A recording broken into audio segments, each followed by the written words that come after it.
Polls indicate that immigration is a top issue among voters as the southern border crisis happening under Biden's watch continues to worsen. Biden is placing the blame on Congress, yet his actions and executive orders tell a different story. Here to talk about this further and other pressing issues is Georgia Congressman Mike Collins. Thank you so much for joining us. Well, thank you for having me. An illegal immigrant has been charged with the murder of 22-year-old University of Georgia student Laken Riley.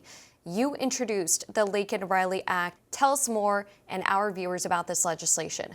Well, this piece of legislation has three different components to it, and they're all real easy. It's common sense legislation. It starts out with admitting that there is a failure at that southern border, that the Biden administration policies failures were directly a result of Laken Riley's murder. A murder that happened in Athens, Georgia, there on the University of Georgia.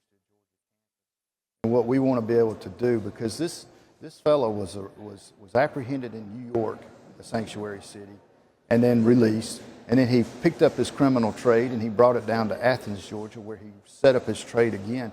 He was actually apprehended for shoplifting several days before, and if we could have detained him then and had ICE come in and pick him up, then this would not have happened and Laken would be alive today.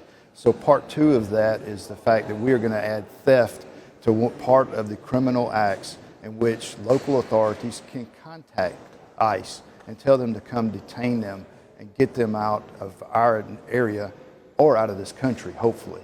And the third part of the component is if Homeland Security doesn't want to do that or they don't want to react, we have the ability as a state to take Homeland Security to federal court, and a federal judge can say, this is the law, get down there, detain these people or this person, and get them out of that area.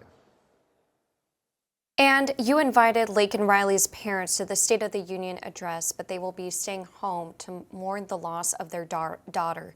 Last week, the mayor of Athens, Georgia, Kelly Girtz, held a press conference regarding the murder of Laken Riley, saying the term sanctuary city means, and I quote, different things to different people. His remarks were met with immediate backlash from Georgians calling on him to resign. Should that be the case? It should be the case. I've been calling on him to resign as well. It is illegal to have a sanctuary city in the state of Georgia, and he has been technically acting like one. As a matter of fact, Athens is listed on the Centers for Immigration Studies as a sanctuary city. Now, you know, that just shows a bigger problem that we have in this country. It's people like Mayor Girtz that are picking and choosing which laws they think they need to adhere to. We've seen this for the last several years with this lawlessness, this disrespect for our law, and it's going to cost us our country at the end of the day unless we stand up and demand that we are a country of laws. He should have resigned the day after this happened. If he has an ounce of honor, he'll get up today and he will resign. And on that note, we consistently hear from the Biden administration that it's up to Congress to fix the border and our immigration system. Yet his record shows how he's undermined America's border security. And now you even have mayors in blue states such as New York City asking for help. What's your message to him, especially ahead of the State of the Union tonight? There's two simple things he could do. Now, if he wants to fix this in the next 5 minutes, he could change course on those 8 executive orders that Trump put in place when the Trump administration was here. He could go back and reinstitute those. That would immediately stem the tide down there and secure that border. If he doesn't want to do that, then he could ask the Senate, who has been sitting on H.R. 2, our border security bill, which takes up a lot of those 8 provisions and also adds several things to it. But if they could, the Senate would do their job, if they would go to work and take up H.R. 2, vote on it. If you don't like it, vote it down. But at least let the American people know that you're over there working, because we sent that bill over there over 300 days ago. And they have yet to even acknowledge to even try to take it up.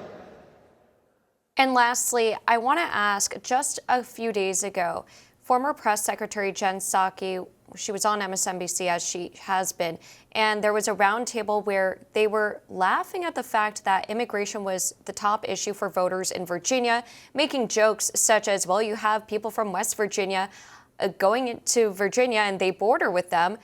When you hear that sort of rhetoric, what comes to mind and what would you like to tell them? That's sad commentary. It's not a joke. If you think it's a joke, come down and speak to families, these angel families that have lost members of their families due to these criminals, these people that are invading our country on that southern border. Stephanie, we've got a war on two fronts now. We've got a war on the southern border down there with people just coming across wherever they feel like it. Obviously, they don't respect our laws enough to even come through the port of entry. They're not going to respect our laws when they get here. And then we've got a war all across this country with these criminals that have just brought their trade into our country and are looking to do nefarious things here and hurt our people. And if they don't understand that and they don't believe that, then we can surely set them up with some people that they can talk to help them understand that better. Georgia Congressman Mike Hollins, thank you so much again for your time.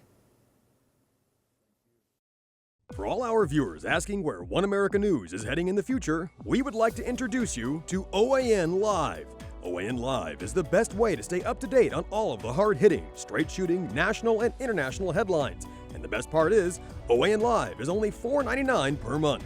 All the credible, honest, unbiased reporting One America News offers at a fraction of the cost of cable. Just go to OANN.com to easily sign up for OAN Live and stay informed.